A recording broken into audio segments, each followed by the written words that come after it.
देखो, we need to prepare a notebook और whatever, मैं PDF बना के भी भेज सकता हूँ for all those keywords and points. But जब हम लोग एक एक आंसर को गो थ्रू कर रहे हैं पर्टिकुलरली, तो we don't have to take that burden the last moment of examination. तो प्लीज़ थॉरली अपना नोटबुक बनाइए। जब भी कोई आंसर कंप्लीट होता है ना, उसके बाद ही फौरन वो पॉइंट्स लिखने की कोशिश करें।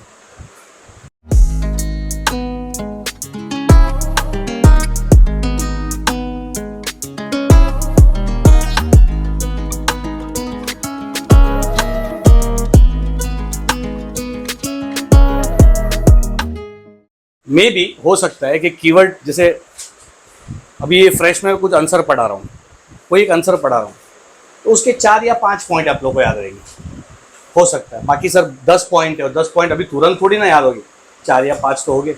वो 4 या 5 बिना देखे लिखो। मतलब what you have to do, जैसे फॉर एग्जांपल आपका नोटबुक है और आपने कोई एक आंसर आज हमारे लेक्चर में हुआ है, तो हेडिंग डाल दो, उसका कीवर्ड ऐसा हॉरिजॉन्टली लिखो, सॉरी वर्टिकली लिखो, और वर्टिकली लिखने के बाद में उसके सामने पॉइंट्स जो जो तुमको आते हैं वो डाल दो, 4-5, वो तुम्हारा असेट बन जाएगा। और एग्जामिनेशन के टाइम पे वो रिवाइज करने के लिए तुम्हारे को ज़्यादा दिक्कत नहीं। तो इतना तुम लोग शांत क्यों है? ऐसा कुछ टेंशन नहीं? बोर हो रहे होंगे ज़रूर, क्योंकि आज HRM का लेक्चर है, तो बोर तो होना ही है ना। क्या होता है? Examination is actually not your efforts, it's a collective efforts from our side also. वो चेक करना, उसको गो थ्रू करना अच्छा है, प्रिपरेशन। घर पे कौन पढ़ाई करता है? वही एक बच्चा है जो हाथ उठा के सर मैं तो रोज पढ़ता हूँ।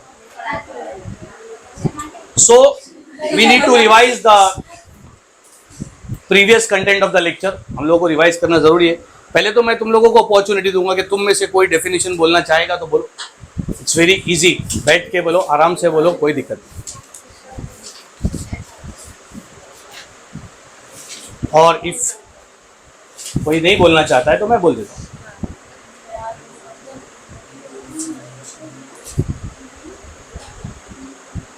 पढ़ाई करने में क्या प्रॉब्लम?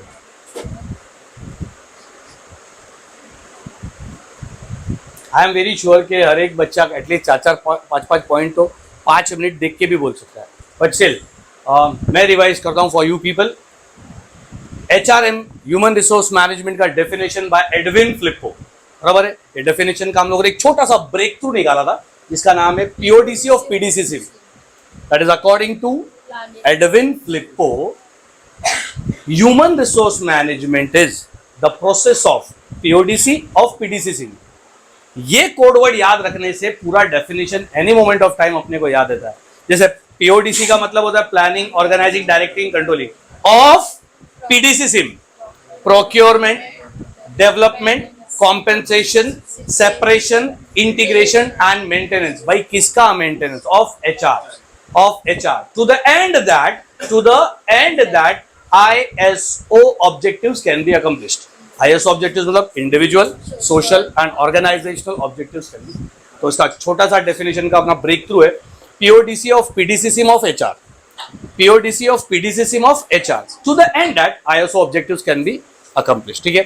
साथ ही साथ अपन ने देखा फीचर्स, और फीचर्स के जो पॉइंट्स थे उसका हम लोगों ने छोटा सा कीवर्ड देखा, वो था thepumic.com। The pumic stands for D, development of team spirit, बराबर है। Process, universal application, multidisciplinary approach, integrated use of sub system, multidisciplinary approach, key element in coping up with the problems, continuous process, organizational objectives, maximum long term benefits। long term benefits है, लेकिन हम लोगों ने keyword के लिए maximum long term benefits। Okay, then उसके बाद था हम लोग का आंसर इंपॉर्टेंस ऑफ HRM। इसके लिए हम लोग ने कीवर्ड सजेस्ट किया था स्विम एंड डांस। ठीक है। Social objectives, working relationship, motivation, moral, बराबर है। Development of employees career, availability of competent man power, national significance, corporate image, competitive advantage, effective use of resources, बराबर है। Is it clear? उसके बाद हमारा जो आंसर आता है that is functions of human resource management in HR। Actually functions, human resource management का functions होता है एकदम बिगिनिंग से, ह्यूमन रिसोर्स प्लानिंग से। ठीक है। तो सबसे पहला पॉइंट रहेगा ह्यूमन रिसोर्स प्लानिंग, ठीक है। उसके बाद एक्विजिशन फंक्शन, प्लेसमेंट फंक्शन, बात समझे, acquisition function, placement function, performance appraisal, training and development, career development, promotion, training and development, career development, ठीक है।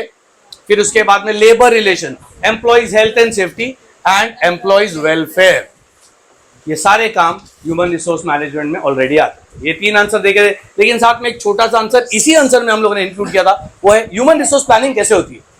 ह्यूमन रिसोर्स प्लानिंग के लिए सबसे पहले आपको देखना पड़ता है कि ऑर्गेनाइजेशन के गोल्स क्या है, उसको अचीव करने के लिए क्या क्या काम करना पड़ेंगे। फिर हमको देखना है कि कितना मैन पावर हमारे पास अवेलेबल है, कितना कम पड़ रहा है और कैसा कम पड़ रहा है। मतलब हमको ये देखना बहुत जरूरी है। मैं पर्टिकुलरली ये पॉइंट को फोकस करूंगा कि ये देखना जरूरी है कि कितना मैन पावर चाहिए, वो भी कैसे, यानी वो भी किस लेवल का मैन पावर चाहिए, बात समझे। वंस अगेन, तो review of organizational goals, HR requirement forecast, HR supply, comparison, differences, no differences, differences, take corrective action, that is motivating the employees and monitoring the performances, ठीक है। तो ये 4 answer हम लोगों ने ऑलरेडी खत्म किया। और आज जो हम लोग, देखो मैं वन सेकेंड रिपीट करता हूं कि जो क्वेश्चन नंबर 1 फॉर्मुलेट होता है, उसका जो पहला क्वेश्चन आता है वो यहाँ 3 में से आएगा। मतलब या तो features of HRM, importance of HRM, या फंक्शन। Is it clear. अब सेकेंड पार्ट जो शुरू होता है वो है ह्यूमन रिसोर्स प्लानिंग का पार्ट। क्या है? Human resource planning up. So please turn down the page and come on to that answer. That is job analysis. क्या है ये? Job analysis. देखो, before I appoint, before a HR manager or any designation from the HRM, human resource management का कोई भी designation जो है, जो ये human resource planning का काम संभालता है। एक बात तुमको यहाँ समझाना मैं जरूरी समझता हूँ, वो ये कि human resource management is divided into 2 parts। मतलब ये इसका काम 2 तरीके से चलता है। एक है HRP, मतलब ह्यूमन रिसोर्स प्लानिंग, और दूसरा है HRD, okay, that is human resource development. ये दोनों काम HRM के, बराबर है। HRM is composed of HRP and HRD, यानी HRP plus HRD is equal to HRM। तो ह्यूमन रिसोर्स प्लानिंग में हमको ऑर्गेनाइजेशन में एम्प्लॉइज को अपॉइंट करने से, यानी रिक्रूट सिलेक्शन, इससे रिलेटेड काम होगा। और उसके बाद एक बार they are recruited, they are appointed, तो उनको जो डेवलप करने का काम है वो इधर होगा। बात समझे? That is our second module. कुछ समझ में आ रहा है मैं क्या बोल रहा हूँ? पहला मॉड्यूल जो है, जिसमें हम लोगों ने बेसिक इंट्रोडक्शन के 3 आंसर 4 आंसर देखे, वो थे फीचर्स, इंपॉर्टेंस और फंक्शंस, बराबर है। अब उसके बाद जो भी प्लानिंग से रिलेटेड काम है, ह्यूमन रिसोर्स को अपॉइंट करने से रिलेटेड काम है, वो यहां होगी पहले मॉड्यूल में। बट सेकेंड मॉड्यूल में अपॉइंट करने के बाद का रोल, उनको कैसे डेवलप करना है, उनको कैसे ट्रेन करना है, उनको कैसे मोटिवेट करना है, वो यहाँ है second module. What a point dears, ठीक है। अभी हम लोग को देखना है ह्यूमन रिसोर्स प्लानिंग यानी HRP वाला पार्ट देखना। और आज का जो अपना टॉपिक है वो है जॉब एनालिसिस। क्या है? Job analysis. Once again, before I appoint somebody, किसी को भी अपॉइंट करने से पहले सबसे पहले मुझे नॉलेज होना चाहिए कि उस जॉब के लिए कैसा बंदा चाहिए। तो I need to study that job. सबसे पहले मुझे देखो, if I am involve in appointing anyone, अगर मैं किसी को अपॉइंट करना चाहता हूं, जैसे फॉर एग्जांपल ऑर्गेनाइजेशन का एक छोटा सा स्ट्रक्चर मैं बनाता हूं, यहाँ पे board of directors, chief executive officers या managing director, they are the top lobbies, okay. Then यहाँ पे हम लोग देखेंगे परचेज या प्रोडक्शन डिपार्टमेंट, यहाँ पे सेल्स या मार्केटिंग डिपार्टमेंट, यहाँ पे अकाउंटिंग डिपार्टमेंट, फाइनेंस डिपार्टमेंट, और हमारा फेवरेट HRM डिपार्टमेंट। ये सारे डिपार्टमेंट्स हैं। बट ये सारे डिपार्टमेंट्स के जो हेड है, the head of this department is production manager, ठीक है। हो सकता है इनका असिस्टेंट प्रोडक्शन मैनेजर भी हो। बट यहाँ पे हम लोग देखेंगे कि अलग अलग प्रोडक्शन डिपार्टमेंट में अलग अलग यूनिट्स है। जैसे मैन्युफैक्चरिंग यूनिट है, असेंबलिंग यूनिट है, पैकिंग यूनिट है, आप समझे, पॉलिशिंग यूनिट है। आप समझ रहे बात को? वंस अगेन, मैन्युफैक्चरिंग यूनिट के अंदर भी there are so many designation. इस तरह से पूरा ऑर्गेनाइजेशन का स्ट्रक्चर बनता है, ठीक है। अब मैन्युफैक्चरिंग यूनिट के अंदर भी द कंपोनेंट्स आर डिवाइडेड, अलग अलग कंपोनेंट्स को अलग अलग मैन्युफैक्चर किया जाता है। तो component A, component B, component C, component D, इस तरह से पूरा डिपार्टमेंट एक ऑर्गेनाइजेशन। सिर्फ तो मैंने ये प्रोडक्शन की बात किया, ऐसे पूरा डिपार्टमेंट सेट। तो मुझे एक्चुअली कंपोनेंट बी के मैन्युफैक्चर का बंदा अपॉइंट करना है। My dear students, please try to understand the concept first.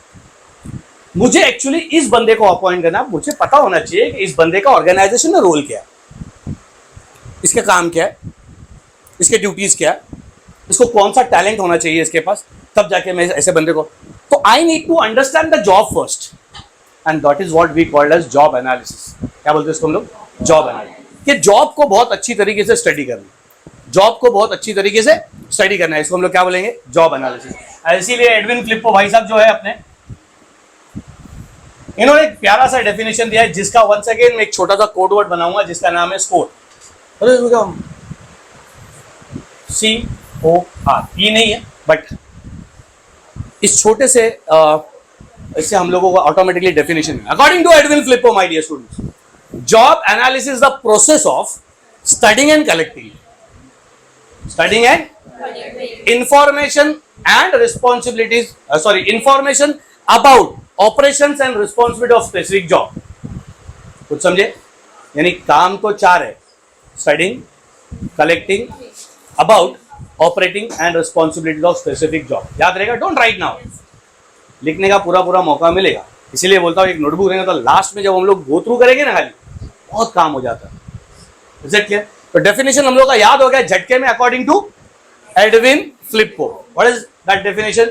Job analysis एक ऐसा प्रोसेस है in which you have to do studying and collecting information about the operations and responsibilities of specific job. ये चार word अगर हम लोगों को याद रह जाते तो ऑटोमेटिकली पूरा डेफिनेशन हमारे दिमाग में बैठ जाता। ठीक है, now job analysis is also divided into two parts. ठीक है, job description and job specification. ठीक है, वी नीड टू अंडरस्टैंड कि देखो अगर ये काम करना है, जॉब एनालिसिस करना है and it is very essential. किसी को एक्विजिशन फंक्शन बोला, it is not so easy कि मुझे बोला गया है कि आपको रिक्रूट करना है, सिलेक्ट करना है, इजी है क्या? इस बंदे को अपॉइंट करना है। अब जब तक मुझे अच्छी तरह से पता नहीं पड़ेगा कि इस बंदे का क्या स्किल्स और टैलेंट्स होना चाहिए तब जाके वो ये जगह पे फिट है, तब तक मैं किसी को अपॉइंट कर सकता हूँ। तो बोलने के लिए हमेशा से ह्यूमन रिसोर्स मैनेजमेंट काफी इजी लगा है, लेकिन actually we need to have that much particular process behind it. हर एक चीज का एक तरीका है। तो सबसे पहले अगर हमको किसी को अपॉइंट करना है कोई जॉब के लिए, we need to do job analysis. और जॉब एनालिसिस में आपको दो काम करना है, जैसे जॉब डिस्क्रिप्शन और जॉब स्पेसिफिक। अच्छी तरीके से जॉब क्या है, जॉब क्या है और इस जॉब को कंडक्ट करने के लिए कैसा बंदा चाहिए। कुछ समझे बात को? जॉब डिस्क्रिप्शन मतलब आपको यह पता होना चाहिए कि जॉब क्या है, क्या जॉब का टाइटल है, क्या जॉब के अंदर कंटेंट है, कौन से जॉब के फंक्शंस है, जॉब के अंदर कौन कौन से काम करना पड़ेगा। ठीक है, अब ये जॉब है, ये पता चल गया। इस जॉब को कंडक्ट करने के लिए कैसा बंदा चाहिए, वो है job specification. Is it clear everybody? The concepts are getting clear. Once again हम लोग ये डेफिनेशन रिवाइज करेंगे। According to Edwin Flippo, job analysis is the process of and collecting of specific job information about the operations and responsibilities of specific job. Is it clear? ठीक है, now job description में कौन कौन सी चीजें अपने को highlighting देखना पड़ेगी। सबसे पहले जॉब डिस्क्रिप्शन में अपने को देखना पड़ेगा कि जॉब का टाइटल क्या है, हम लोग इस जॉब को कैसे आइडेंटिफाई करते हैं, जॉब का डेजिग्नेशन का नाम क्या है। बात समझे? जैसे एग्जीक्यूटिव सेल्समैन, सीनियर सेल्समैन, ये डेजिग्नेशन है। ठीक है, इस तरह से तो जॉब आइडेंटिफिकेशन। फिर ये जॉब में कौन कौन से एरियाज कवर होते हैं, कौन कौन सा काम कवर होता है, तो जॉब समरी। देन इस जॉब के अंदर कौन कौन से ड्यूटीज और रिस्पॉन्सिबिलिटीज इन्वॉल्व होते हैं।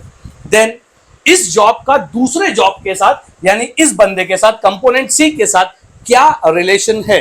Definitely there is an internal relation between, a working relation between all these components. यानी mister B has to coordinate with mister C before manufacturing any component. कुछ समझे बात को? वरना मैच नहीं होगा तो कंपोनेंट मैन्युफैक्चरिंग में बहुत इश्यू हो जाएगा। Is it clear? तो रिलेशनशिप इस बंदे का किसी और जॉब के साथ क्या है। फिर इस जॉब के लिए कौन से मशीन्स और टूल्स रिक्वायर्ड है। I am talking about this job, क्योंकि हम लोग इस जॉब को स्टडी कर रहे हैं क्योंकि हमारा ये पोजीशन वैकेंट है और इसीलिए हमको यहाँ के बंदे के लिए अपॉइंट करना है।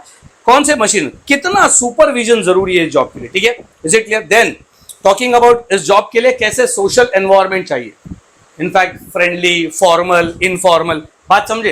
एक पर्टिकुलरली क्या फॉर्मल रिलेशंस, इनफॉर्मल रिलेशन एक एनवायरनमेंट क्रिएट करता है। अगेन साथ साथ में ये भी है कि कौन कौन से वर्किंग कंडीशंस होने चाहिए इस जॉब के लिए, जैसे particularly eye strain, nerve strain, बहुत सारा अगर आप कंटिन्यूस अगर काम करोगे लैपटॉप पे या पीसी पे तो एक आई स्ट्रेन हो जाता है, स्ट्रेस लेवल हो जाता है। इसीलिए you people should be, the employ should be very much, बोले ना, free for doing the job. They should have that positive approach. एक पॉजिटिव अप्रोच क्रिएट होना चाहिए, तब जाके बंदा आसानी से काम करता है। और उसके लिए वो पॉजिटिव अप्रोच के लिए वर्किंग कंडीशंस बहुत ज्यादा जरूरी।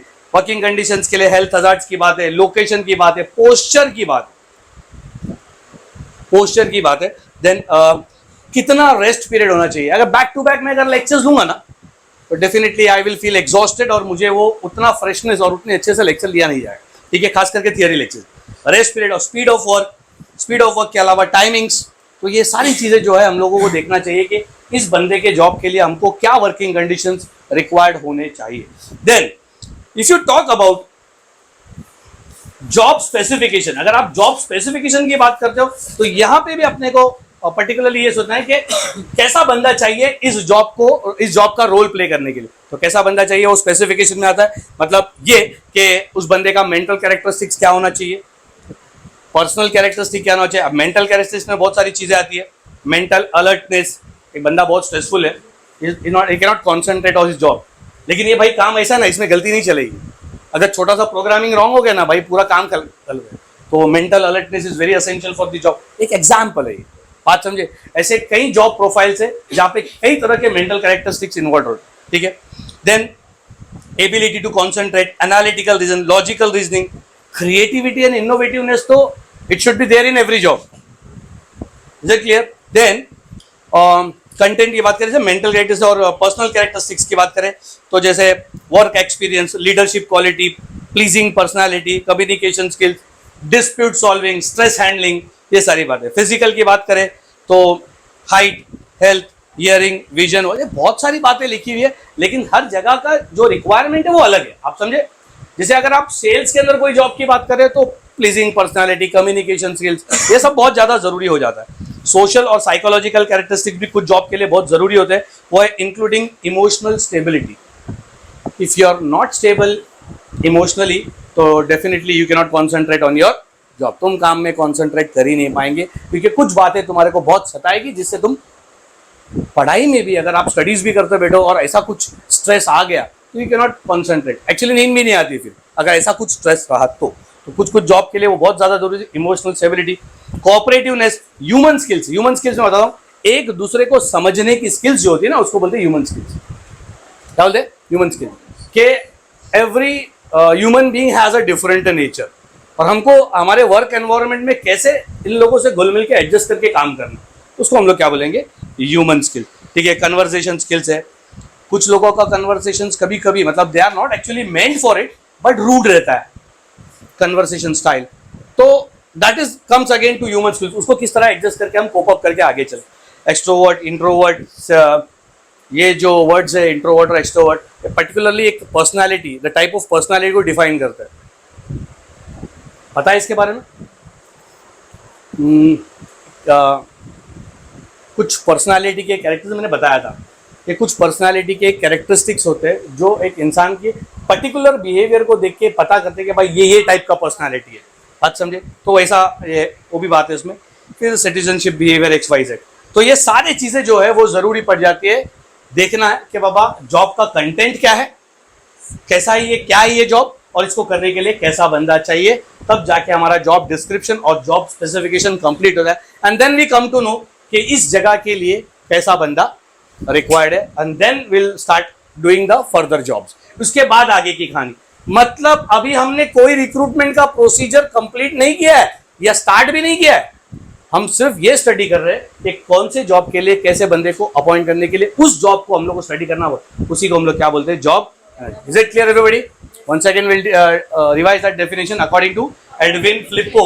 Job analysis is the process of and collecting information about operations and responsibilities of specific job. यानी मैं अगर यहाँ पे I को क्रॉस लिखता हूं तो हो जाता है studying and collecting information about operation and responsibility of specific. Set clear? I hope the definition and the part of this answer is clear. Is it clear?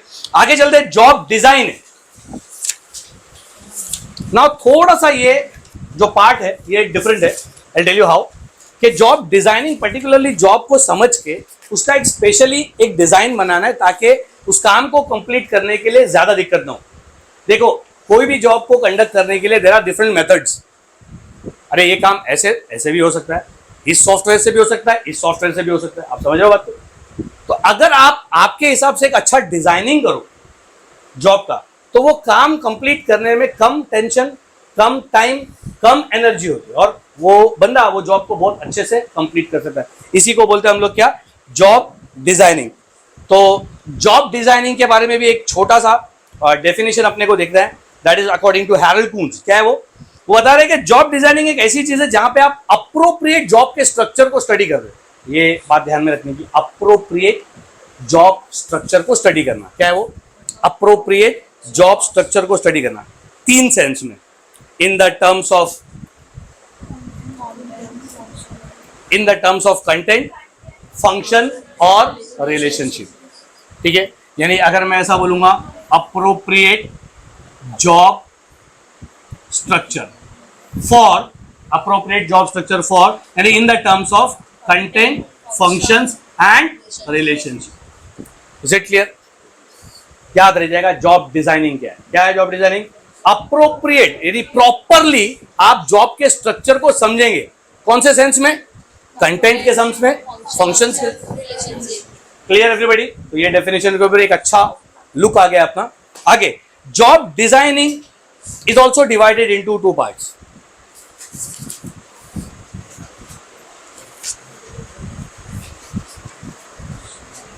ठीक है ना? ओके ठीक है. Job design is also divided into 2 parts and that is traditional job designing and motivational. Definitely everybody should understand about motivational जो है. Traditional job designing actually it is based on scientific management theory जो हम लोगों ने 12th में सुना था. याद रहेगा? F.W. Taylor introduced that scientific management theory. Sir कल क्या हुआ था वो याद नहीं, आप 12th की बात कर रहे हैं. अच्छा ये जान दो सर इसके पहले वाला टर्म में सब्जेक्ट क्या था वो भी याद है ना? ठीक है. ट्रेडिशनल जो जॉब डिजाइनिंग है इसमें साइंटिफिकली स्टडी किया गया है. देखो will see that. Traditional job designing में खास करके 3 चीज माने जाते हैं. एक है टाइम स्टडी, दूसरा है मोशन स्टडी और तीसरा है फैटिग स्टडी. किसी भी जॉब को कंडक्ट करने के लिए टाइम क्या लगता है, कितने टाइम में वो अपना काम एफिशिएंटली कंप्लीट करा सकता है, इसका स्टडी करना उसको हम लोग क्या बोलेंगे? Time study. जैसे वहां पे लिखा हुआ है कि it was initially developed by F.W. Taylor in 1880s और पर्टिकुलरली कोई भी काम करने के लिए स्टॉप वॉच टेक्निक का मेथड लगाया जाता है कि जैसे पर्टिकुलरली ये टॉपिक एक्सप्लेन करने के लिए कितना टाइम मैं लेता हूँ या ये जॉब कंप्लीट करने के लिए कितना, तो स्टॉप वॉच टाइमिंग मेथड वो लगा कि हम लोग पता कर सकते हैं एग्जैक्टली इतना टाइम लगा आपको ये चीज एक्सप्लेन करना. ठीक है? तो ये होता है टाइम स्टडी. साथ ही साथ मोशन स्टडी. मोशन स्टडी मतलब movements. Now English is really very funny language, you know that. The meaning of the word differs, यानी चेंज होता है in every aspect. अगर हम फिजिक्स में देखेंगे तो मोशन कुछ अलग है, जनरल बात करेंगे तो मोशन कुछ अलग है और यहाँ पे जो है वो मूवमेंट्स की बात. आप समझे? समझ रहे हैं क्या बात? Law of motion, you know law of motion. Sir law of motion में हमको इतना मालूम है कि loose motion never comes in slow motion. Okay तो मोशन स्टडी की बात करें तो मोशन स्टडी में पर्टिकुलरली एक जॉब करने के लिए यानी जॉब समझने के लिए कितने मूवमेंट्स की जरूरत है, तो ये करने से फायदा ये होता है कि जितने भी वेस्टफुल मूवमेंट्स है उसको हम लोग बाहर निकाल सकते हैं और वो जॉब को कम टाइम के अंदर एफिशिएंटली कंप्लीट कर सकते हैं. वो है मोशन स्टडी. और सबसे इंपॉर्टेंट किसी भी जॉब के लिए आज की तारीख में बहुत ज्यादा जरूरी होता है, कहीं ना कहीं ये ट्रेडिशनल मेथड है लेकिन ये पार्ट बहुत ज्यादा इंपॉर्टेंट होता है, वो है फैटिग स्टडी, स्ट्रेस. कि कोई भी काम को कंप्लीट करने के लिए कितना स्ट्रेस लेवल इन्वॉल्व है। इनफैक्ट गिविंग लेक्चर्स, मैं खड़ा हूँ यहाँ पे, नॉर्मली खड़ा हूँ, आसानी से लेक्चर दे रहा हूँ, कोई मेहनत का काम नहीं कर रहा हूँ, but it involves lot of stress. कुछ समझ में आ रही बात? ऐसे कई काम है जो जिसमें बहुत सारा स्ट्रेस इन्वॉल्व होता है, फैटिग इन्वॉल्व है, और ये पता करना बहुत ज्यादा जरूरी है कि कौन से काम में कितना स्ट्रेस लेवल इन्वॉल्व है, so that we should that make that job accordingly design. बात समझे? तो वो है fatigue study. Is it clear? ये तीन चीज कंप्लीट होने के बाद will move on to motivational job designing. मतलब मैं यहां पे लिखता हूं time study, motion and fatigue. और यहां हम बात करेंगे मॉडर्न यानी motivational methods of job designing. सबसे पहले हम लोग बात करेंगे जॉब सिंप्लीफिकेशन की। क्या है? जॉब सिंप्लीफिकेशन की। जॉब सिंप्लीफिकेशन में हम लोग ने हमारी जॉब को काफी सिंपल बनाना। इसमें थोड़ा सा एक अपना हेनरी फॉयल का प्रिंसिपल इन्वॉल्व होता है, जो डिवीजन ऑफ वर्क। क्या होता है? Division of work. एक बंदा है, रेस्टोरेंट का वेटर है, but the waiter is involve in doing everything. He is also taking the orders, he is also coordinating with that kitchen. वो साफ सफाई के लिए भी जो है वो भी ध्यान दे रहा है। मतलब एक बंदा सारे काम करे। जॉब को हमको क्या करना है? एफिशिएंट और अच्छा बनाने के लिए division of work. By you will only take the orders and coordinate with the. बात समझे? वो साफ सफाई करना, बिल ला के देना, ये सब चीजें। This is what we called as job simplification. हम लोग क्या करेंगे? जॉब को सिंप्लीफाई करेंगे। क्या करेंगे? जॉब को सिंप्लीफाई करने का फायदा क्या है और नुकसान क्या है वो भी देख सकते हैं हम लोग। जैसे जॉब सिंप्लीफिकेशन में ऐसा होता है कि बंदा रिपीटेडली काम रोज करेगा। जब डिवाइड, आपका काम एक ही है, ऑर्डर्स लेना और किचन को कोऑर्डिनेट करना, तो एवरी डे वो वही काम करने वाला। तो अगर उसको 1 महीने 2 महीने बाद पूछेंगे ना, तो बोले सर रिपीटेडली एक ही काम कर रहा, there is nothing happening in my job. बात समझे? ये हो सकता है। ठीक है। हाँ, एक फायदा ये होता है कि प्रोडक्टिविटी जो है, प्रोडक्टिविटी बढ़ जाती है। एक जैसा काम करने से प्रोडक्टिविटी बढ़ जाती है, ट्रेनिंग का कॉस्ट कम हो जाता है, काम करने की स्पीड अच्छी होती है और क्वालिटी ऑफ वर्क परफॉर्मेंस भी बहुत अच्छा रहता है। बट डिसएडवांटेज की बात करें तो वही मैंने बताया जो सबसे पहले, कि रिपीटेडली अगर काम करेगा तो बोर हो जाएगा। बात समझे? ठीक है। रोज का काम है, लोअर लेवल के लिए ठीक है, हायर लेवल के लिए नहीं कर सकते। लोअर लेवल यानी वेटर, रेस्टोरेंट, ये ऐसा सब जॉब के लिए ठीक है, लेकिन हायर लेवल के लिए बहुत मुश्किल हो जाता है वर्क डिवाइड करना। हो सकता है एक जैसा काम करने से बंदा आइसोलेट हो जाए, उसको उसके काम में क्रिएटिविटी, इनोवेटिव बनने का मौका नहीं मिले, तो थोड़ा सा एक आइसोलेट वाली फीलिंग आ जाती है। ठीक है। बोरिंग है, और बोरिंग जब भी होता है तो बंदा मिस्टेक्स करता है, ओवर कॉन्फिडेंस। ध्यान रखो ये बात। देन मोटिवेशन का कोई रोल नहीं है यहाँ पे। तो इस तरह से जो है ये है job simplification. My dear students, एक बार हम लोगों ने एक पर्टिकुलर चीज पढ़े कि भाई ये जॉब सिंप्लीफाई कैसे करना है, कि अगर आपका बहुत सारा लोड है अपने डिवाइड करना है जॉब सिंप्लीफाई, तो इसके एडवांटेजेस और इसके डिसएडवांटेज ऑटोमेटिकली रिकलेक्ट होगी। दूसरा है जॉब रोटेशन। क्या है? मिस्टर ए का काम मैंने मिस बी को दिया, मिस बी का काम मिस्टर ए को दिया। कुछ समझ रहे? ये कैशियर है और ये आई थिंक से डेटा ऑपरेटर है। तो मैंने क्या किया? रोटेट कर दिया। कैशियर का काम डेटा ऑपरेटर को दे दिया और डेटा ऑपरेटर को कैशियर बना दिया। कुछ समझ रहे? इससे होगा क्या कि मिस्टर ए मिस बी का काम सीख जाएगा और मिस बी मिस्टर ए का काम सीख जाएगा। ये एक तरह का ट्रेनिंग प्रोसेस भी है, और हमने यहाँ पे जॉब को रोटेट कर दिया। बात समझे? इसको हम लोग क्या बोलेंगे? जॉब और रोटेशन। तो might just go through the advantages and disadvantage, I know it will be easier for you. Then job rotation के बाद है जॉब एनलार्जमेंट। क्या है? एक्चुअली आपके जॉब को हमने थोड़ा सा और हॉरिजॉन्टली बड़ा बना दिया, इसको बोलेंगे जॉब एनलार्जमेंट। क्या होता था? आप एक सेल्समैन हो और आपको हम लोगों ने सिर्फ एक ऑर्डर्स कलेक्ट करने का काम किया था, लेकिन अब हमने क्या किया? आप काम को हमने एनलार्ज कर दिया। यानी आपको और एक रिस्पॉन्सिबिलिटी हमने दी कि भाई आप जब ऑर्डर कलेक्ट करने जाओगे ना, तो पेमेंट भी लेके आना साथ में, पेमेंट भी लेके आना। मतलब अभी हमने एक और काम, इंपॉर्टेंट जॉब आपको आपके साथ में दे दिया, उसको बोलते जॉब एनलार्जमेंट। क्या बोलते? जॉब। याद रहेगा, only the concept should be clear. I am very much sure अगर एक कंसेप्ट भी क्लियर तो you will rock in corporate environment. Seriously speaking, corporate environment मतलब ऑफिस में you people are more likely to go in corporate level. बराबर है? मैं तो यही दुआ करूंगा कि आप लोग अच्छे अच्छे कॉर्पोरेट ऑफिसर्स में अच्छे अच्छे डेजिग्नेशन पे काम करें। तो ये सारे जो कंसेप्ट है ना, ये हम लोग को दिमाग में क्लियर रखें। इसका मतलब क्या है? जॉब एनलार्जमेंट मतलब क्या? सर आपके जॉब को और भी मीनिंगफुल बनाए और इंपॉर्टेंट बनाए पहले आप सिर्फ ऑर्डर्स कलेक्ट करते थे, अभी हमने आपको पेमेंट भी कलेक्ट करने बोला। Is it clear? Job enlargement, इसको हम लोग एक और नाम से बोलते हैं हॉरिजॉन्टल एक्सपांशन। क्या बोलेंगे? Horizontal expansion. उसके बाद आता है जॉब एनरिचमेंट। क्या आता है? जॉब एनरिचमेंट, बरोबर है। यहां पे आपके जॉब को हम लोग ने मोर मीनिंगफुल बनाने की कोशिश की, और इसमें आपको पर्टिकुलरली एक फायदा ये होगा कि मैंने कुछ काम किया है, उसका आउटपुट भी मैं ही देखूं, उसका आउटपुट का जिम्मेदार भी मैं ही हूं। जनरली होता क्या था ना, जो प्लान्स बनते थे वो टॉप लेवल पे बनते थे, और उसे इंप्लीमेंट करने वाला डिपार्टमेंट अलग था। तो मैंने प्लान बहुत अच्छा बनाया था, लेकिन उसे बराबर से इंप्लीमेंट नहीं किया गया। इसीलिए हम लोगों ने आपके जॉब को क्या किया? एनरिच कर दिया और मीनिंगफुल। प्लान भी आप बनाओ, इंप्लीमेंट भी आप ही करो। कुछ समझे बात को? ताकि आपको पता चले कि आपका प्लान का आउटपुट कितना अच्छा है। Got it? Got a point? This is what we called as job enrichment. क्या बोलेंगे हम लोग? Job enrichment. Is it clear my dear students? मैं वापिस एक बार रिपीट करूंगा जरूरी, बट फिर भी सबसे पहले जॉब सिंप्लीफाई करना है। जॉब सिंप्लीफिकेशन में एक चीज याद रखेंगे, वर्क को डिवाइड करना है, जॉब रोटेट करना है। ए का काम बी को, बी का काम ए को, जिससे वो एक दूसरे का काम सीख जाए। तीसरा एनलार्जमेंट, वो वेटर वाला एग्जाम, सॉरी वेटर वाला बोल रहा हूँ, हाँ बट क्या एग्जाम्पल दिया था? पेमेंट वाला। आप ऑर्डर्स कलेक्ट कर रहे थे, पेमेंट भी आपको ही कलेक्ट। जॉब एनरिचमेंट, आप प्लान बना रहे थे, इंप्लीमेंट भी आप ही को करना है। Got it? सबसे लास्ट जॉब फ्लेक्सिबिलिटी, यानी ये एक डिजाइनिंग ऐसी है ना जॉब की, जिसमें आपको फ्रीडम दिया जाता है। ये काम है भाई, कहां पे भी कर, घर पे कर, ऑफिस में तू लेट आज चलेगा, but we want the job should be completed well in time.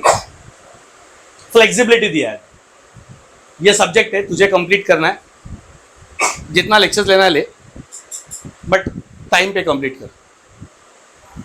In the sense तुम्हारे पे कोई रेस्ट्रिक्शंस नहीं है, ये मेथड से ही पढ़ाना है, ऐसा ही पढ़ाना है, वही पढ़ाना है, यही टॉपिक लेना है, यही मेथड से। फ्लेक्सिबिलिटी, आउटपुट दिखाओ, फ्लेक्सिबिलिटी दी है। समझ में आई बात? तो ये सारे जो डिजाइनिंग है, मॉडर्न डिजाइनिंग है। वन सेकेंड, पहला जॉब सिंप्लीफिकेशन, वेरी गुड। दूसरा जॉब रोटेशन, एनलार्जमेंट, एनरिचमेंट और flexibility. Is it clear my dear students? Now next topic is recruitment. क्या है?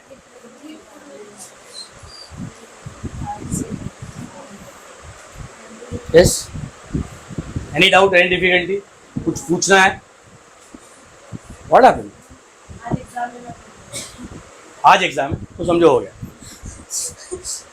बताया मुझे सिराज सर ने, they are going to complete all those points, answers. अच्छा है, एक तरह से एक पैटर्न है, अच्छा है।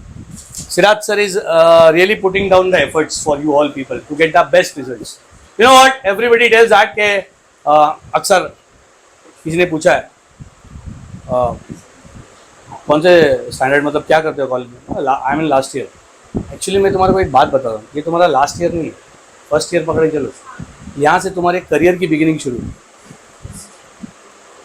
ध्यान रखना ये बात। Majority of Indian students think that के we are into last year, और यहाँ पे हमारा एजुकेशनल जो ऑलमोस्ट लास्ट ईयर पे हम लोग। तो आफ्टर ग्रेजुएशन बहुत सारा एजुकेशन का प्रोसेस तुम्हारे लिए शुरू होगा। इनफैक्ट ये सोचो कि आप लोग एलिजिबल बन गए हो after graduation to select any field you want. No what? Passion होना चाहिए। ये पैशन अपने को कैरी ऑन करने के लिए ये सोचना बहुत जरूरी है कि फर्स्ट ईयर, लास्ट ईयर नहीं। और ये सारे जो कंसेप्ट है ना, आपको क्या करना है, सिर्फ याद रखना। कॉर्पोरेट वर्ल्ड में ये सारे फैक्टर्स बहुत काम आते हैं, और एजुकेशन को इसीलिए तो बोलते हैं ना, कब कभी किसी वक्त काम आ जाए बोल नहीं सकते। देन रिक्रूटमेंट की बात करें, इसके लिए भी हमारे दोस्त एडविन फ्लिपो वापिस आ गए।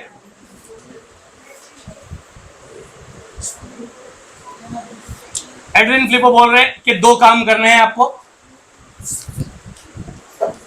एक है सर्चिंग और दूसरा है स्टिमुलेटिंग। तो रिक्रूटमेंट का प्रोसेस है सर्चिंग और स्टिमुलेटिंग का। याद रहेगा? याद रहेगा? स्कोर कैसा याद रखा था हमने? Score, studying, collecting information, operations and responsibility. जो स्कोर याद है वो पूरा डेफिनेशन याद है। पीओडीसी ऑफ पीडीसीसी भी याद रहेगा डेफिनेशन। अब यहाँ पे रिक्रूटमेंट की बात करें तो सर्चिंग और स्टिमुलेटिंग दो है। आपको प्रोस्पेक्टिव एम्प्लॉयज को ढूंढना है और उन्हें स्टिमुलेट करना है, कन्विंस करना है एनी हाउ कि they will apply for the jobs.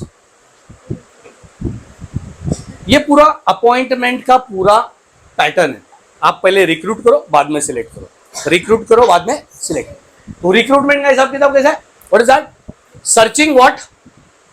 Prospective employees. Who are the prospective employees? Prospective employees कौन है? इंटरेस्टेड। कौन है? Interested employees. Those people who are interested in doing such kind of jobs can be called as prospective employees.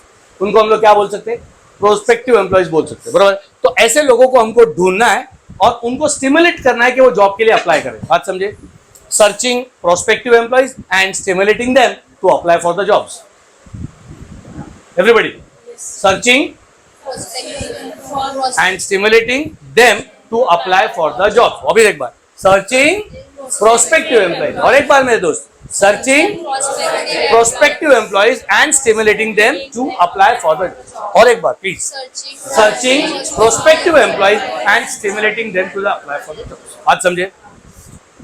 Explain the following terms भी कभी भी आते हैं, तो उसके लिए भी हमारे को एक टर्म्स ऑब्जेक्टिव्स के अंदर कहीं ना कहीं क्लैश होते हैं, बहुत सिक्योर्ड मार्क्स, बराबर है? Searching prospective employees and stimulating them to apply for the jobs. तो इस तरह से हम लोग रिक्रूटमेंट करेंगे। और रिक्रूटमेंट के जो टाइप्स है, दो टाइप्स है रिक्रूटमेंट करने का, जो दो स्टाइल है, एक है इंटरनल और एक्सटर्नल, जो आज तुमको लिखना है, इसलिए काफी ज्यादा आवाजें आ रही है। बहुत इजी है, अभी और मैं इजी करने की कोशिश करूंगा जब मैं उसको एक्सप्लेन करूंगा। क्या हो? हाँ यार, बंद करें, चालू है। तो there are two sources of recruitment, there are two sources of recruitment, internal and external. और एग्जाम लिखना है, आज ही लिखना है, ठीक है? इंटरनल सोर्सेज मतलब क्या है कि अगर आप रिक्रूटमेंट का कोई भी प्रोसीजर आप ऑर्गेनाइजेशन के बाउंड्रीज के अंदर चलाते हो ना, मतलब आप वहीं से कोशिश करोगे कि किसी ने किसी को ढूंढे, उसको इंटरनल सोर्सेज बोलते हैं। और अगर हम बाहर से, ऑर्गेनाइजेशन के बाहर से कहीं भी किसी को लाने की कोशिश कर रहे जॉब के लिए, तो वो एक्सटर्नल। तो उसके लिए the keyword is trip macro. तो पॉइंट्स में गड़बड़ नहीं होगी आज, आई am very sure about this. Trip macro क्या है? ये ट्रिप मैक्रो यानी यहां पे ट्रांसफर्स। कभी कभी कोई पर्टिकुलरली काम जो रिक्रूटमेंट का है ना, हम लोग ट्रांसफर करके भी कर लेते हैं। सर ये डिपार्टमेंट में एम्प्लॉय ज्यादा थे, यहां पे जरूरत थी, हमने यहां से बंदे को ट्रांसफर किया, यहां रिक्रूटमेंट पूरा हो गया। समझ रहे बात को? तो एक तरीका है इंटरनल रिक्रूटमेंट का, transfer. Got the point? Everybody got the point? दूसरी बात, रिटायर्ड मैनेजर्स। क्या है ये? एक डेजिग्नेशन, एक प्रोफाइल, हमारा जॉब प्रोफाइल ऐसा था जो एक बंदा बहुत अच्छे से हैंडल करता था, बट वो अभी सर रिटायर हो चुके हैं, तो हमको उनके जैसा कोई स्पेशल बंदा मिला नहीं है अभी तक, इसीलिए हम लोगों ने हमारा काम और अच्छे से एफिशिएंटली कंडक्ट करने के लिए हमने उनको रिक्वेस्ट किया कि सर एक 2-3 महीने के लिए आप फिर से आ जाओ और ये काम हैंडल करो। तो ऐसे में हम लोग क्या कर रहे हैं, हमारे ही रिटायर्ड मैनेजर्स को फिर से बुला रहे हैं। ये भी इंटरनल सोर्स ऑफ रिक्रूटमेंट हो गया। Is it clear? पहला ट्रांसफर, दूसरा रिटायर्ड मैनेजर। एक इंटरनल एड्स। क्या है? इंटरनल एड्स हम लोग हमारी ऑर्गेनाइजेशन के अंदर ही अनाउंस कर देते कि इफ यू हैव और if you know anybody who is interested in this job, आप लोग आपके दोस्त को, फ्रेंड्स को, रिश्तेदार को ये प्रोफाइल बोलो ताकि वो जॉब के लिए अप्लाई करें। आपने कोई बाहर ऐड नहीं किया, आपने इंटरनल एड्स कर दिया। बात समझे? Internal ad. और जैसा ट्रांसफर था वैसा प्रमोशन भी। एक जॉब प्रोफाइल जो एक बंदा अच्छा है, डिजर्विंग है, ऊपर का पोस्ट खाली था, हमने उसी बंदे को प्रमोट करके ऊपर का पोस्ट फिलअप कर दिया और उसे कहा कि आप थोड़े दिन के लिए नीचे वाले को भी ध्यान दो। तो हम लोगों ने प्रमोशन के जरिए वो रिक्वायरमेंट पूरी कर दी। बात समझे? ऊपर का पोस्ट खाली था, हमने इस बंदे को प्रमोट करके ऊपर के पोस्ट पे डाला, उसे कहा कि नीचे पे भी थोड़ा ध्यान दे, नीचे वाली पोस्ट पे भी थोड़ा ध्यान। तो मतलब यहाँ पे क्या हो गया कि हम लोग ने प्रमोशन बंदे को दिया और दोनों काम पूरे कर दिए। Is it clear everybody? वो है ट्रिप प्रमोशन। जैसे ऊपर वाला पोस्ट खाली था, उस जगह जो बंदा था उसने छोड़ आया, वो पोस्ट वैकेंट हो गया। उसके नीचे जो असिस्टेंट मैनेजर था वो बंदा बहुत एफिशिएंट है, अच्छा है, डिजर्विंग है, तो हमने उस बंदे को प्रमोट कर दिया मैनेजर की पोस्ट पे, और उससे कहा कि नीचे वाली पोस्ट को भी आपको कंसिडर करना है, आप समझे, ध्यान देना है। बाय द टाइम हम उसको किसी को और को अपॉइंट नहीं करते, आपको ये हैंडल करना है। तो आपने प्रमोशन करके आपका रिक्वायरमेंट पूरा कर दिया। Is it clear? जैसे ट्रांसफर कर दिया था, ये डिपार्टमेंट में ज्यादा थे, उठा के इधर डाल दिया, पूरा कर दिया, उसी तरह से प्रमोशन। आज समझे? Is it clear? तो transfer, retired managers, internal ads और promotion. Come back to this. External management consultants, actually वहां पे सिर्फ लिखा हुआ है कंसल्टेंट्स, लेकिन हम लोग यहां से लिख सकते हैं मैनेजमेंट कंसल्टेंट्स, कि ये वो बंदे जिसको कंसल्टेंसी एजेंसीज है, जिनको हम बोल रहे हैं कि भाई जॉब प्रोफाइल भेजो, आपके पास बहुत सारे naukri.com ऐसे बहुत सारे जॉब ओरिएंटेड ऑर्गेनाइजेशन है जिनके पास प्रोफाइल आते हैं, तो हमने उनसे कहा है कि हमको बेस्ट बंदे सप्लाई करना फॉर वर्किंग। बराबर है? तो पहला हो गया, कोई कंसल्टेंसी को अपॉइंट किया। देन नॉर्मल एडवर्टीजमेंट, न्यूज़पेपर में या कहीं पे भी ऐड डाल दिया, सोशल मीडिया पे कहीं पे भी ऐड डाल दिया, जहां पे हम लिख रहे हैं wanted so and so person, qualification required this, qualities required this, experience, salary will be offered this. और ये ऐड पढ़ के बहुत सारे लोग क्या करते हैं, अप्लाई करते हैं। Is it clear? तो वो नॉर्मल वे ऑफ रिक्रूटमेंट है, एडवर्टीजमेंट्स। ठीक है? उसके बाद सबसे हॉट मुंबई में जो चल रहा है, और इसके बारे में मैं रिसेंट तुम लोगों को इंफॉर्मेशन देना चाहूंगा, that will be useful. Larsen and turbo ने रिसेंटली फ्रेशर्स को इनवाइट किया है एप्लीकेशन लेके। मेरे ख्याल से कल तक उसका लास्ट डेट था, I think. Larsen and turbo is a very big company, LNT, Larsen and turbo, तो ये बड़ा कंपनी है। इन्होंने बीकॉम फ्रेशर्स को भी मतलब इनवाइट किया है जॉब के लिए अप्लाई, बट मेजॉरिटी IIT या IT के बच्चे या इंजीनियरिंग स्टूडेंट्स बोलो या मेडिकल के स्टूडेंट्स बोलो, यहाँ पे कैंपस रिक्रूटमेंट, मतलब बड़ी बड़ी कंपनी जो चाहती है कि आप कैंपस छोड़ के बाहर आओ, इंटरव्यू दो, हम कैंपस में ही आके रिक्रूटमेंट करेंगे, कॉलेज के कैंपस में, ताकि वो उनको बेस्ट टू बेस्ट एम्प्लॉयज मिले। वो चाहते हैं कि भाई नया टैलेंट जो हमको मिलना है, हम उनको कैंपस से उठा देंगे। बात समझे आपको? तो ये एक तरीका होता है कैंपस रिक्रूटमेंट का। कुछ समझे बात को? यानी कॉलेज के कैंपस में वो टेंट लगाएंगे और टेंट में वो लोग छोटा सा इंटरव्यू या फॉर्म फिलअप करके जो इंटरेस्टेड बंदे हैं उनको वो लोग ऑफिस में लाने की कोशिश करेंगे, दी बेस्ट वन को। ठीक है? उसके बाद रिकमेंडेशंस। कैसा होता है कि पर्टिकुलरली हमारे पास ओवर स्टाफिंग है, तो वी हैव दैट कनेक्शन, हमारे पास ओवर स्टाफिंग है और हमारे पास जेन्युइन बहुत अच्छे अच्छे स्टाफ है, तो हमने आपको रिकमेंड किया कि अगर आप चाहो तो हमारे 2 मैनेजर्स हम आपको दे सकते हैं, क्योंकि हमारे लिए थोड़ा ओवर स्टाफिंग है। बात समझे? तो ये हो गई रिकमेंडेशन। क्या होता है? Recommendation. And other sources. Other sources में बहुत सारी चीजें आती है, आप देखो इसको। अदर सोर्सेज के अंदर, अदर सोर्सेज के अंदर सबसे पहला नाम दिया हंटिंग, हेड हंटिंग बोलते हैं उसको। क्या है? Head hunting. मतलब एक पर्टिकुलर बंदा जिसकी तलाश हमको काफी दिनों से है, और वो इज वेरी रेयर, लाइक पूरा एरिया मैनेजर बोलते हैं, not branch manager, area manager वाला प्रोफाइल है। तो बट ऑब्वियसली ये एक स्पेशल बंदा है जिसको हम लोग को हंट करना है इन द सेंस लाना है, कि पूरे एरिया को मैनेज करने वाला, and it takes lot of time. तो अदर सोर्सेज के अंदर आता है हेड हंटिंग है, डेप्यूटेशन है, हेड ऑफिस से कोई बंदा आता है। महानगर पालिका में एक बंदा आया है as an assistant commissioner, he is directly deputed from मंत्रालय। कुछ समझ में आई बात? मंत्रालय से भेजेगी पोस्ट। तो इनफैक्ट ऐसे ही होता है, हेड ऑफिस से बंदा आया है और वो ये जॉब के लिए हैंडल कर रहा है, उसको हम लोग क्या बोलेंगे? अदर सोर्सेज के अंदर एक ये है, क्या नाम है उसका? नहीं, एक है ना इसमें डेप्यूटेशन। क्या लिखा है? Deputation of personal from by parent company. Is it clear? कि कोई और अपना जो मेन ऑफिस है वहां से बंदे को भेजा है पर्टिकुलरली ये पोस्ट को हैंडल करने के लिए। Is it clear? Head hunting तो मैंने एक एग्जांपल दिया, area manager. Is it clear? तो इस तरह से अपने दोनों sources of recruitment my dear students पूरे हो जाते हैं। बराबर है? और तुमको लिखना है आज ट्रिप, मैक्रो, और एक बार transfer, retired managers, internal ads, promotions, trip, macro, management consultant, advertisements, campus recruitment, recommendations and other sources which includes the deputation and head hunting. Okay? Is it clear? आगे चलते हैं हमारे अगले आंसर की तरफ, जिसका नाम है selection procedure, and you need to understand.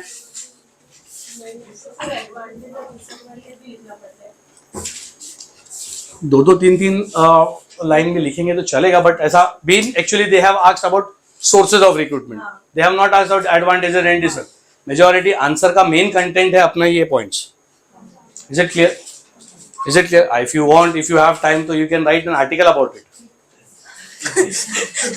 And एक बुक कम पढ़ा है तो दूसरा भी ले सकते हो। अगर आपको लिखने की इच्छा है तो बिल्कुल, अब जितना लिखना है उसको ओमिट मत करो। हो सकता, कहीं पे भी पूछ सकते, मेरे हिसाब से नहीं पूछेंगे, बट ये पॉइंट पे फोकस करो, ये पॉइंट्स पे ज्यादा फोकस करो। Is it clear? ओके, आगे चलते हैं सिलेक्शन प्रोसीजर पे। क्या है सिलेक्शन प्रोसीजर को समझना बहुत जरूरी है। हमको मालूम है सिलेक्शन प्रोसीजर में सबसे पहले हमको करना है job analysis, and that we know very nice. बराबर है, जॉब एनालिसिस सबसे पहले we need to understand about the job, only then we are in the position to advertise the job. लिखोगे क्या आप एडवर्टाइजमेंट में? वांटेड क्या, वांटेड कौन सा स्टाफ, वांटेड कौन सा एम्प्लॉइज, आपको पता करना है कि आपको क्या चाहिए। बात समझे? तो आप जॉब एनालिसिस, इसके पहले वाला जो आंसर हमने देखा, जॉब एनालिसिस करना है सबसे पहले। उसके बाद एक बार आपको समझ में आ गया कि कौन से टाइप का बंदा चाहिए, तब आप करोगे एडवर्टाइजिंग द जॉब। बात समझे? Advertising the job. तो सिलेक्शन प्रोसीजर भी सिराज सर को आज दे दो ना। हो गया, वेरी गुड। ये ज्यादा प्रोबेबिलिटी है आंसर आने की, सिलेक्शन प्रोसीजर। ठीक है, तो सबसे पहले जॉब एनालिसिस करेंगे। जॉब एनालिसिस में जॉब डिस्क्रिप्शन और जॉब स्पेसिफिकेशन दोनों देखेंगे, फिर हमको पता चलेगा कैसा बंदा चाहिए, और जैसा बंदा चाहिए उस तरह की एडवर्टीजमेंट हम लोग प्लेस कर देंगे। एक बार एडवर्टीजमेंट प्लेस की जाती है, उसके बाद का रोल अच्छी तरह सुन लो। इनिशियल स्क्रीनिंग, बोलो क्या है?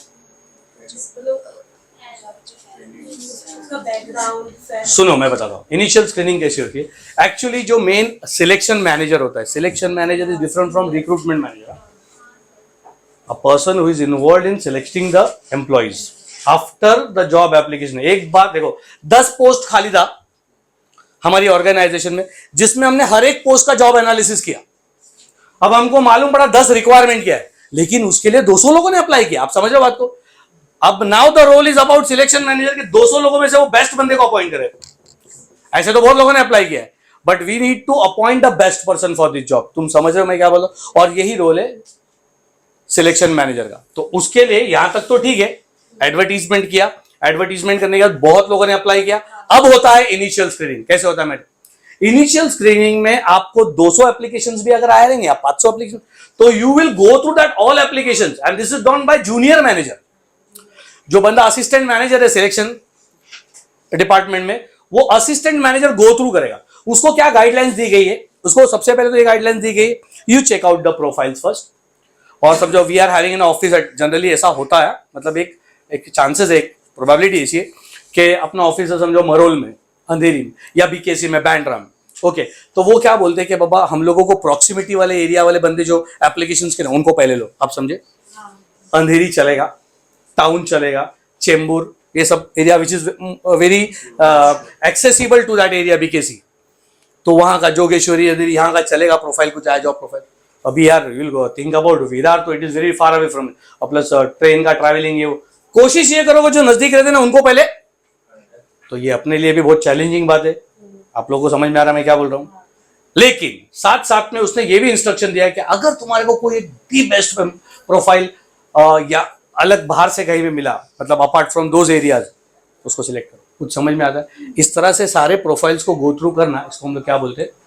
सेम चीज ऑनलाइन भी हो सकती है। तो इसके बाद वाला जो आंसर है ना, वो ऑनलाइन सिलेक्शन प्रोसीजर है। तो सेम चीज होने वाली है, बट ऑनलाइन होने वाली। ठीक है, उसके बाद जब हम लोग प्रोफाइल इनिशियल स्क्रीनिंग में समझो 200 में से हमने 100 रिजेक्ट किए, 100 ये किया, असिस्टेंट मैनेजर ने 100 प्रोफाइल, दी बेस्ट प्रोफाइल निकाल के रखा इनिशियल। तो उनको बताया सर को, sir 100 best profiles are there, I have selected. अब ये 100 जो बेस्ट प्रोफाइल्स है, इसमें इन लोगों के बारे में और जानकारी लेने के लिए उनसे वो एप्लीकेशन ब्लैंक फॉर्म भरवा के लेते, ताकि वो और जानकारी ले कैंडिडेट के बारे में।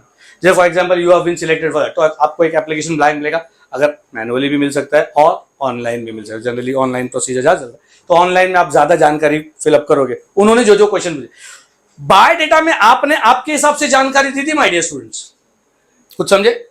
जब आपने आपका रेज्यूमे फॉरवर्ड किया, तो आपको जो अच्छा लगा, आप तो अच्छा ही लिखने वाले ना अपने बारे में, तो एक्सेस जानकारी जो है ये आपको एप्लीकेशन ब्लैंक के थ्रू कंपनी को देनी है। कुछ समझे? कैंडिडेट को, प्रोस्पेक्टिव कैंडिडेट को। समझ में आई बात? तो देगा।